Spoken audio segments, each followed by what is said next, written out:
Hi, బాగున్నారా అందరూ? మళ్ళీ ఒక చిట్కాతో వచ్చేసానండి. ఏంటో చెప్పనా?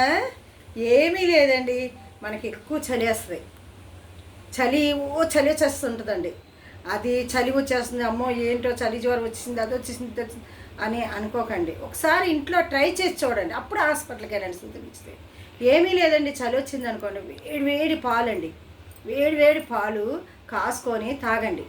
ఎవరైనా ఇంట్లో ఎవరైనా ఉన్నా ఇచ్చినా ఆ వేడి పాలు తాగి దుప్పట్ల మీద దుప్పట్లో రగ్గు ఉంటే రగ్గులు 2 రగ్గులు కప్పుకొని పడుకోండి. 5 మినిట్స్లోని మీకు తెలుస్తుందండి చేంజ్ అనేది. ఏం తెలుసా? చెమటలు ఇడిచిపోద్దండి, ఒళ్ళంతా చెమటలు ఇడిచిపోద్ది. ఇడిచిపెట్టేవాడి మీకు చెమటలు మీకు తెలుస్తుంది ఆల్రెడీ. అప్పుడు దుప్పట్లు తీస్తే మీకు ఆ చలి అంతా పోయి వేడిగా ఉంటుందండి. అది అస్సలు నిజంగాను మీరు ట్రై చేయండి. నేను మా పిల్లలకి చిన్నప్పటి నుంచి కూడా ఏ చలి వచ్చినా కూడా ఇప్పుడు కూడా ఇలాగే చెప్తానండి. అమ్మ చలి వస్తే వేడి నీళ్ళు వేడి పాలు తాగండి, కాయమని ఇమ్మని వేడి పాలు తాగి దుప్పట్లు కప్పుకోండి.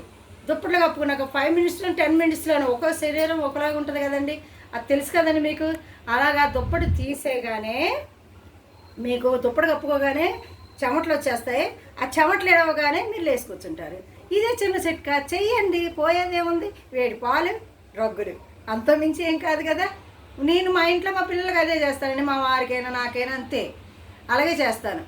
ఓకే, లైక్ చేయండి, సబ్స్క్రైబ్ చేయండి, షేర్ చేయండి.